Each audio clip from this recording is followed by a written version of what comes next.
Karnataka Deputy Chief Minister DK Shivakumar seems to be trying hard to send a message to the Congress High Command. Now, he is, if you were to use Gen Z lingo, he is flexing.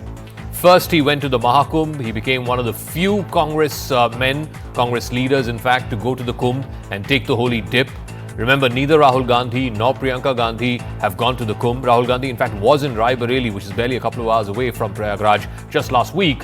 There was a lot of speculation that he will go and take the holy dip, but he did not. Even though the Nehru-Gandhi family has historical roots tracing back to Prayagraj, or formerly Allahabad.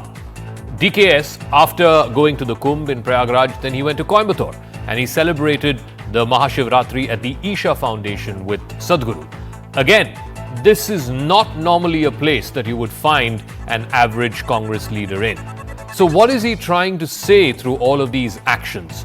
Is he trying to tell the Congress High Command that, look, I have options beyond the Congress, maybe the BJP is an option? This is, in classic sense, some would say, soft Hindutva. Much like Shashi Tharoor did a few days ago, is this DKS's way of saying that he's here and he needs to be acknowledged and his contribution needs to be recognized and rewarded, and that the High Command needs to accommodate his aspirations? But first, let's tell you what DK is saying himself, and then we'll try and break down these series of actions. The organization which they have done, it is a not small job. Whatever may be, ಅಷ್ಟು ಜನಕ್ಕೆ ಮಾಡಿ ಕೆಲವು ಒಂದು ಎರಡು ತೊಂದರೆಗಳು ಆಗ್ಬೋದು, ಟ್ರೈನ್ಗಳಲ್ಲಿ ತೊಂದರೆ ಆಗ್ಬೋದು, ಆಗಿರ್ಬೋದು. ನಾನು ಅದೆಲ್ಲ I don't like to find faults, but it is satisfaction, one satisfaction. So he's praising the Uttar Pradesh administration, the government there, for catering to the crores and crores of people who came for the Kumbh. Yes, there have been one or two sad incidents. I don't want to get into that, but on the overall, it merits attention about how they've carried this out. Now, DK Shivakumar, who is also the Congress chief in Karnataka, the KPCC chief, he's been facing some criticism from within his party after he shared the invitation from Sadhguru's Isha Foundation for the Mahashivratri event. In fact, he even thanked him on Twitter. The All India Congress Committee Secretary PV Mohan has expressed his disapproval in a post on social media platform X, saying that Shivakumar's actions damaged the core of the party. He reminded that the party had always opposed RSS ideologies, and when party workers attended events organized by the RSS, it only served to mislead them. He questioned how DK Shivakumar could express gratitude towards someone who had mocked Rahul Gandhi in the past. It misleads, he says, a section of workers of the secular party. All right, let me now go across to our guests. Lavanya Ballal, spokesperson of the Congress, is joining us. Rashmi Sawant, a political analyst, is also joining us. Lavanya Ballal, let me start with you first. You know, for a long time, people said that this was the soft Hindutva approach. By going to the Maha Kumbh, by going to Isha Foundation for the Mahashivratri, is DK Shivakumar trying to enhance his appeal to Hindu voters, a strategy that is often referred to as soft Hindutva? Rahul Gandhi himself did that. I remember a few years ago, before the Madhya Pradesh elections, he went to the famous Mahakal temple there in Madhya Pradesh. Now, in fact, very proudly said that he was a Shiv Bhakt. Is this DK Shivakumar's attempt at saying that, look, I have options beyond the Congress if the Congress is not willing to recognize and acknowledge what I bring to the table? Good evening, Zakka. Wonderful to be back on your show again. People who know DK Shivakumar are aware of what a devout person he is. He's extremely religious. He's extremely devout. You often see DK Shivakumar doing a lot of temple runs. And this is not the beginning. Irrespective of what other leaders do or do not, DK Shivakumar does worship a lot. He does a lot of pujas. He does a lot of homas and all of that stuff. He's a very devout person, and I believe he believes in Kankerama, his family deity, a lot. You know, one has to meet DK Shivakumar to know he does not need to peddle soft Hindutva. He is a Hindu. He is a devout Hindu. He follows Hinduism. So I think he's just being himself, and too much is being read into, oh, he's doing that, he's doing this. Yes, as an administrator, he has appreciated the points that he felt, has to be appreciated about the BJP. Zakka, what I feel is in the last few years, what has happened is in this political discourse, there are a lot of hardliners from either side of the bench. And I think somewhere we tend to forget that even if they are BJP leaders or even if they are Congress leaders, end of the day, both are equal stakeholders in the development of this nation, and they are not enemies. They No, are no, partners. that is absolutely fine. But I'm just Yeah. curious to know that some people have opposed this, saying DK should not have gone to the Yes. Kumbh. As you said, that's his personal belief. No one should interfere with that. But then people are also asking, why didn't Rahul Gandhi go to the Maha Kumbh? He was, after all, in Raebareli just last week, and Raebareli is just an hour and a half away from Prayagraj, maybe at best a couple of hours away from Prayagraj. He is an MP from Uttar Yeah. Pradesh. Why didn't he go? Yes. So, Zakka, the Rahul Gandhi that I have met spoke extensively about Lord Shiva. And, there's a joke in the circle, when we sit for meetings that do not bring up the subject of Lord Shiva, because Rahul Gandhi will go on and on and on talking about Lord Shiva, whom he adores, absolutely adores and worships. So, I do not know why Rahul Gandhi has not attended the Maha Kumbh. There may be reasons, and we have not bothered to find out what those reasons are. But that does not make him less of a Hindu, and it does not make somebody more of a Hindu if somebody has gone to this program. And Okay. as far as the opposition within the party, I think we have too much of democracy within the Congress party, and we see a lot of our leaders opposing our other leaders. Okay, fair enough. Let me which get they should not. Rashmi into this Yeah. conversation. So, Rashmi, the contention that's been put forth by the likes of Lavanya and many people in her party is that, look, you need to separate the personal from the political. And everybody knows that DK Shivakumar is a very deeply religious person.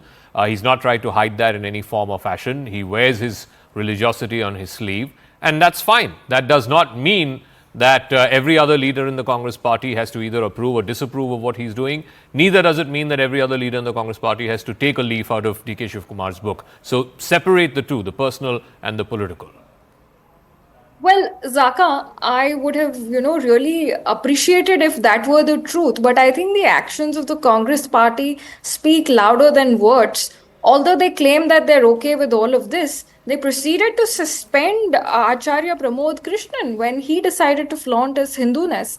And, he's come out, many leaders in the past of the Congress have come out and expressed how anti-Hindu and the kind of Hindu-phobic rhetoric that's peddled within the party. Their own alliance partner in Tamil Nadu went as far as, comparing the Sanatan Dharma to different diseases. And Rahul Gandhi did not come out publicly sort of putting down those kinds of derogatory statements. I think in the spirit of true secularism in this country, actions need to match up with words. When DK Shivakumar finds it all right to flaunt his Hindu dharma, as you said, flex it, I don't think other people of the party should cancel him for it, because he's not making a political statement. He's making a personal religious statement. And, not anybody within the party is speaking. The secretary of the All India Congress Committee, PV Mohan, he goes on to say that it's diluting the ethos of the party. Is the party's ethos so anti-Sanatan that going and celebrating Shivratri or Maha Kumbh somehow amounts to, diluting the ethos of the party?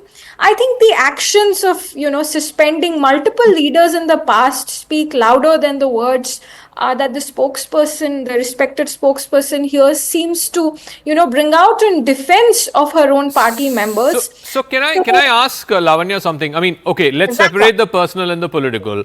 But the fact is that DK is not the only leader who has come out and said statements which Congress men and women are not typically associated with. Shashi Tharoor did the same thing. I mean, yesterday on Shivratri, he put out a tweet yesterday saying that, he was born on Mahashivratri and he was named Shashi after the crescent around Lord Shiva and so on and so forth. Again, he too has been, trying to capture the attention of the High Command, saying that, look, there's a problem in our state unit and you need to address the problem in our state unit, so on and so forth. Are people who are feeling stifled, or their ambitions are not being accommodated, or their aspirations are not being addressed within the Congress party, whether it's a DK Shivakumar or whether it's a Shashi Tharoor, are they sort of now trying to rattle the cage to try and send out a message to the High Command? Or are they saying, let's look at options outside? Zakka, your last part of the question, I would like you to explain that. What do you mean by stifled ambitions? DK Shivakumar is the deputy CM of the state. He is Lavanya, the you come education from the minister state. as well. He's Everybody the knows minister that for he has Bangalore. chief ministerial ambitions. Come on, let's not No, I beat don't around know. the bush. No, I'm sorry. I'm sorry. You cannot project your thoughts on that, Zaka. I refuse to accept that. Also, I would like to remind everybody. Okay, are you saying Mahakumbh, DK Shivakumar does Mahakumbh. not want to be chief minister of Karnataka? He has no I'm chief not saying ministerial that. I'm not ambitions. saying that. So what are you No, saying? no. I'm not saying. Yeah. Okay. Let me start off with the first part of your question. Mahakumbh happened before BJP. Mahakumbh will happen even after this. Mahakumbh happened for hundreds and thousands of years. Mahakumbh is not the property of the BJP and it needs to stop acting like it is the property of the BJP. One, Hindu religion is not the property of the BJP. Every practicing Hindu, everybody who is following the Hindu religion, it belongs to all of them. BJP need not define who is a Hindu, who is not a Hindu, who is doing what. They need not define that. They are no one to define that. Thirdly, when you talk about DK Shivakumar, yes, he has ambitions of becoming the chief minister of the state. And he has expressly multiple times said he will wait for his opportunity, for his term. He every day reiterates his stand that he is standing by Sri Siddaramaiah. It is a BJP that projects that Mr. Siddaramaiah and DK Shivakumar are not at good terms. In 2 years of their tenure, this term, you do not see a single political decision where they have not agreed upon. They have agreed upon each and every political decision. And that is amazing. While the BJP itself in Karnataka is a broken house.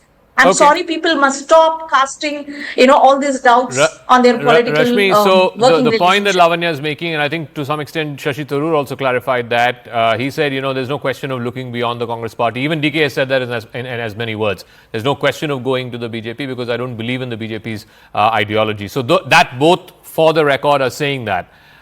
So then, is it the BJP who's trying to, stir the hornet's nest? By Well, saying, oh, this is a sign of them being dissatisfied and High Command is not accommodating them, etc., etc.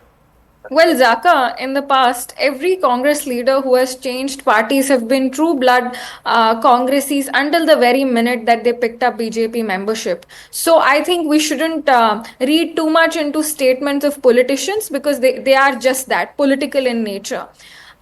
Sharing stage with, Amit Shah, knowing clearly well that the kind of aspirations that it will cast, it clearly shows that this was no personal trip, but that there is a deeper subtext to what is going on. I mean, Oh as a my common God. citizen of Karnataka, I can see this, Okay. and so can other citizens.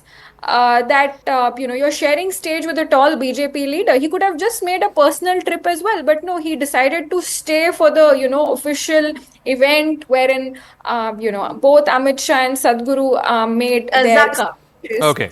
So I think it's very clear to Zaka, anybody quick who point. got to sense of common sense and who don't read into the sort of theories and the kind of Okay. narratives Zaka. 10 seconds, Lavanya. I need to wrap up. It could Yeah, be Zaka, entirely coincidental, I but would yeah, like go ahead. I think answer Yeah, Rashmi's I would point. like Yeah. to remind.